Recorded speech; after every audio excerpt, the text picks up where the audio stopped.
here we go. Ryne Sandberg, first official at bat of 82. Like I said, because of the 40-man roster that they used to have, he did get the September call-up. Got a few at-bats, and there we go. Starts off the season with a base hit. Ryne Sandberg has been the center of the offseason. He has been someone we have focused in on, but he is the number one prospect in baseball. We're not trading him to the Cubs. He's going to stay in Philadelphia. And it's going to be the Ryne Sandberg, Jack Clark, Mike Schmidt era. Bring you in. There's the screen. This is what we're doing. We're doing the 1982 season. We played the 81 season. The 81 season was the idea that the 80 Phillies won the World Series, the first World Series championship in team history, which was, I think at that point, almost 100 years. Mike Schmidt, Steve Carlton, Larry Boa, Tug McGraw, the gang finally get it done after so many close runs in the 70s. We have actually realigned baseball years prior to when it actually happened. So we have created an NL Central and an AL Central, and we've added the wild card to this season because we want to expand the playoffs. Kadava, hello, dude. Thank you for joining in. Appreciate you being here. So in 1982, none of this existed. It was just an AL East and an AL West. I think I'm repeating myself. And all these teams were piled into 4 divisions, the winner of each division. So I said 4 teams in the playoffs. We're going to add a team to the playoffs. We're going to try to make this a little more interesting. So there are going to be a wild card standings in this. So that is one of the, what we hope is a cool feature of this, something you'll enjoy, seeing some of these great 80s players going head to head and then giving an extra team in each league a chance to get in the playoffs. So a chance for some of these guys to do some things that they didn't get to do. So many times today you'll see a player, and this isn't a knock on anybody today, they just have more games that they can play in the playoffs. So of course, most modern baseball, most baseball playoff records are now dominated by modern players. Why? Because they get more at bats. They get more time in the playoffs than they did prior. So we changed it. I changed it because I thought it was fun. And yeah, and then we split these divisions up. Now they're not perfect. We didn't do the expansion. Maybe if we continue this, we'll expand. But you'll see, if you're an eagle-eyed baseball connoisseur, you'll see that these divisions, the Central and the West divisions, well, actually, all of them have probably some issue or another.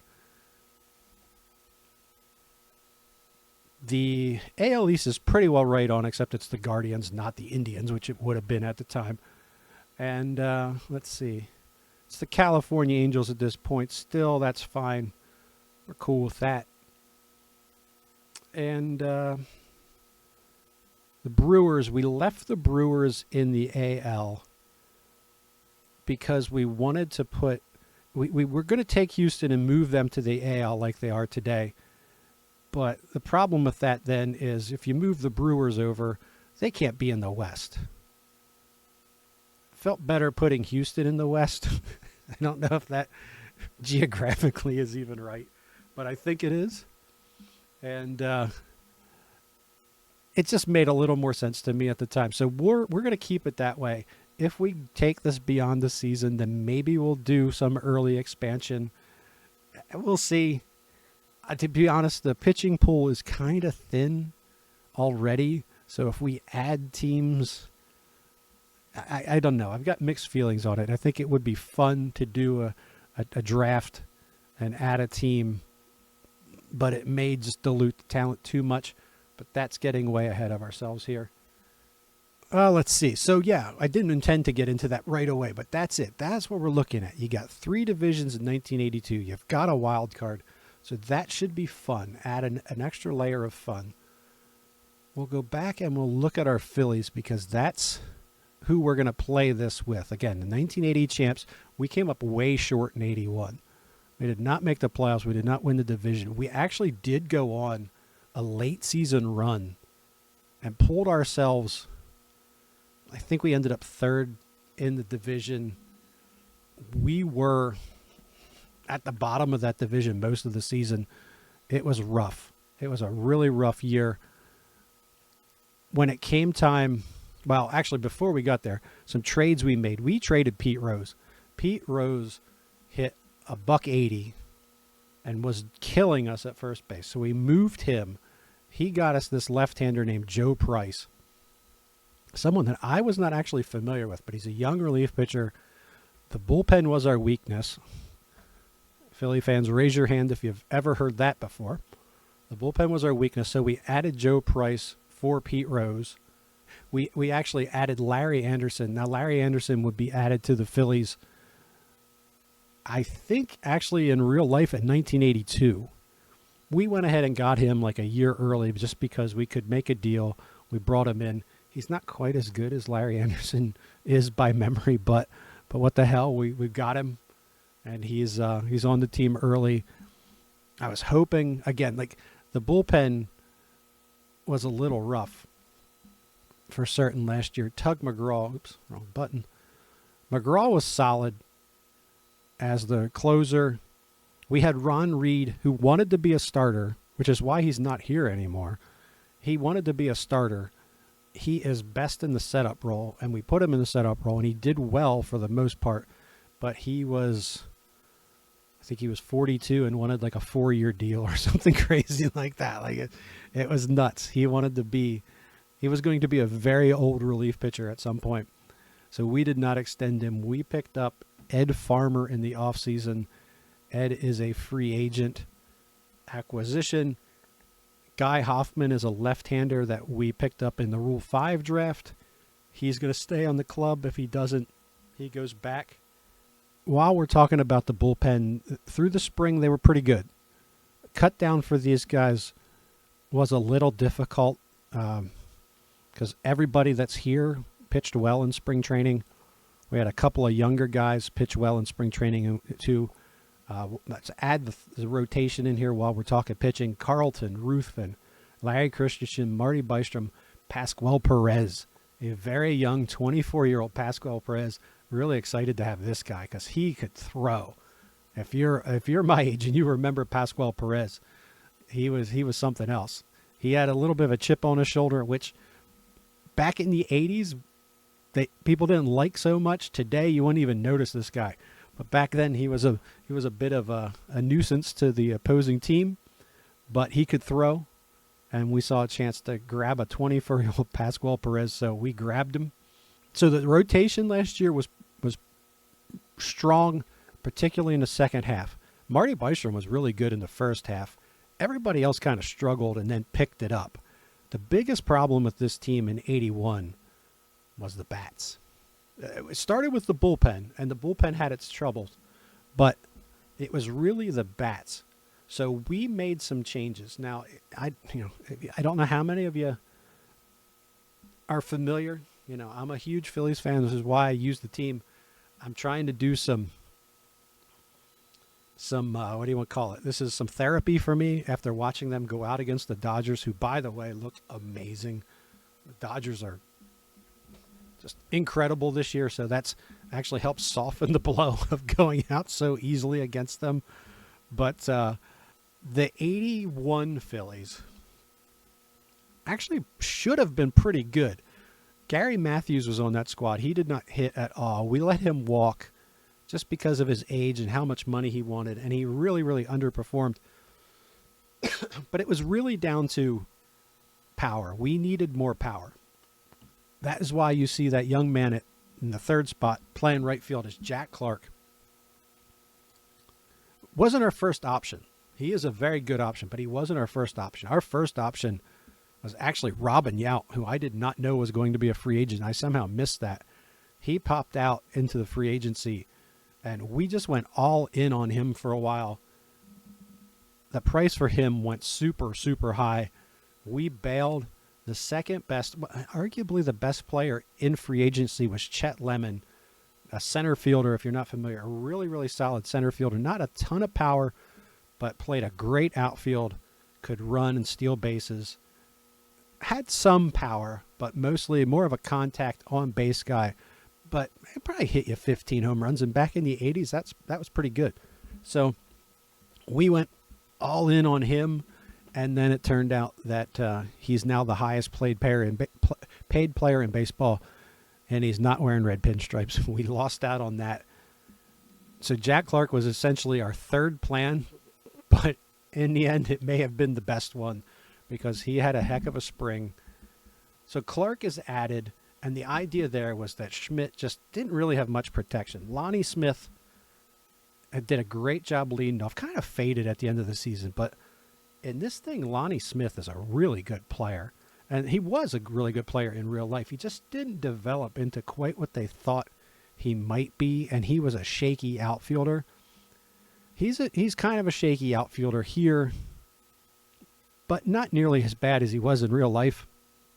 He somehow does make a bubble-headed play from time to time, which is amazing that they somehow have put that into the game. But we'll look at his 1981 numbers. He had 43 doubles. He led the league in doubles, hit 321, 383 on base percentage. And like I said, he faded a little bit at the end.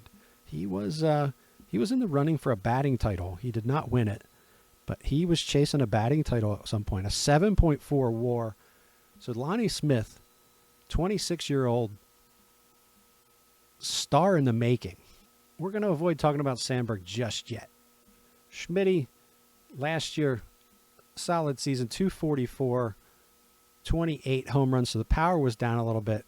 Struck out 139 times. That led the league. That's funny to think that led the National League in strikeouts, 139. I don't even know if you're in the top 10 with 139 anymore. 352 on base percentage. He had a 7.0 WAR. So again, it was not a bad season, not a great season, but not a lot of protection. He didn't have a lot of help in the lineup. So still solid as hell at third base. Booney is gone. Milt May is going to take over behind the plate. Milt May we picked up from the Giants. We needed a lefty. He's a solid catcher. He's not... Bob Boone is a better defensive catcher. This guy is a solid defensive catcher. But he will hit the ball from the left side of the plate. And that's really, really what the team needed. This team needs left-handed bats. Maddox is going to play center. He was a part-time player for us last year. He played well with Bake McBride wanting like a 6-year deal or something like that. I love Bake McBride, one of my all-time favorite Phillies. But I didn't want to be paying a 38-year-old Bake McBride just under $1 million a year. Now, that doesn't sound like much today, but it's quite a bit of money back then. So Maddox will be in center. Julio Franco. If you know your baseball, you know this guy. He takes over at first base. I don't know that he's ready. I'm just going to be honest about this. But part of the fun here is we are bringing these guys up. He's 23 years old. We're going to give him a shot. He hit well in spring. He did not hit well last year. At the end of the season back in the 80s, you had a 40-man roster for September. So you bring up a ton of guys. And we brought up Julio Franco and let him play first. Len Matuzik took over after we traded Pete Rose, and he had a $170, something like that, with no power. So you got to look at spring training, but he got a quick one. He didn't hit the ball very well in spring training, so we moved on. But the plan was to get Franco. We're going to give Franco a chance to take this position, and hopefully he develops. We'll hit him down in the lineup, not too much pressure on him. Larry Boa, we re-signed Boa. He's 36, but he's probably still our best option. I mean, Robin Yount was available, but there was like a 4-team competition to try to land Robin Yount. So the price went so high. Very glad that we did extend Boa in the end, because otherwise would be a huge drop-off. Boa is a big part of this team, and he came off a good 1981. Hit 279, 332 on base percentage. So, and he's a switch hitter as well. So he does give us another left-handed bat that we need. Now back to the number 2 spot, Ryne Sandberg.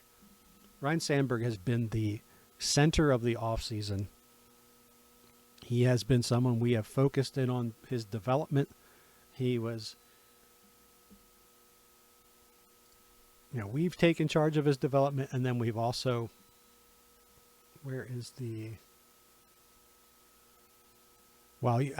you're playing this game, there's the spring training or the off-season player development where you can improve a player. He has made big strides. So he looks ready to go. Really good spring. He wasn't great in 81. He only hit a $186, drove in 2 runs. A solid second base.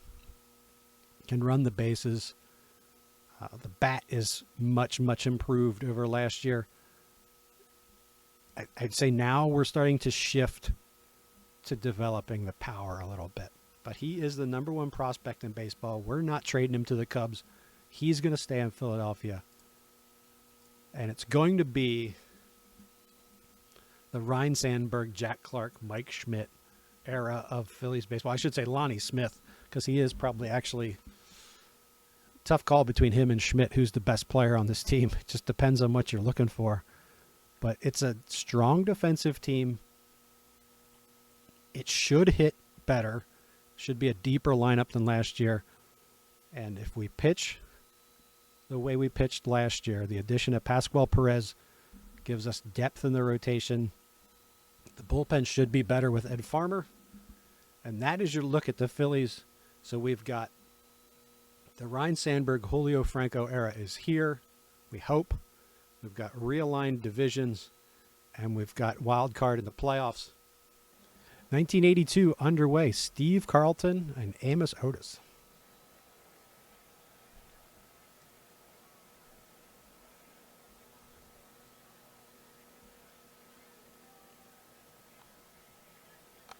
Ground ball, Boa. Sandberg relay to first. Double play. And here we go. Ryne Sandberg, first official at bat of 82. Like I said, because of the 40-man roster that they used to have, he did get the September call-up. Got a few at-bats, and there we go. Starts off the season with a base hit.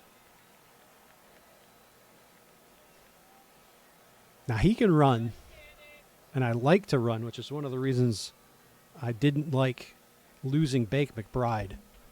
But now we've got Jack Clark and Mike Schmidt back-to-back in this lineup. So early on, we may let these guys swing.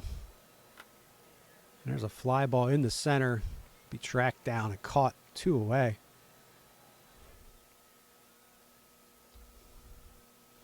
And that'll bring Mike Schmidt to the plate.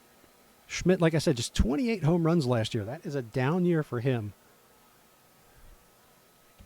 See if he can bounce back, I guess, with the extra protection, a pop up to third. Sandberg gets a hit, but that's it. So 1 in the books. It's no score. There you can see the defense that we put out there. I mean, it's pretty solid. Maddox is a really, really good center fielder. Clark, a solid right fielder. Range bit of an issue. Lonnie Smith is best in left. He will occasionally just miss something, but he's solid for the most part. And the infield is really good. Franco, Sandberg, Boa appears to be your weak link. He's not. But, yeah, it's solid infield. May is strong behind the plate. There, Franco will take it to first unassisted. Swam back out. Milt May with the Giants last year. Yes, he was. 272, 320 on base percentage. Hit 7 homers. Hopefully it'll give us a little power down in the lineup. And there he hits a fly ball to right field. That is going back and out of here into the bullpen. So Milt May gets the Phillies on the board first here in 1982. Here is Jack Clark. Line drive back up the middle, base hit. Smith will score. 2-0 Phillies. Last year was such a miserable start. It would be great to just get off and win this first series. Pitch to Schmidt. A fly ball, right field. Going back. Say goodbye. Mike Schmidt hits his first home run in 1982. Makes it 5-0.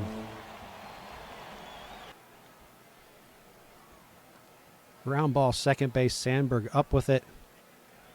He'll go to first. That's one away. Now we could actually. Oh no. And then Carlton got hurt.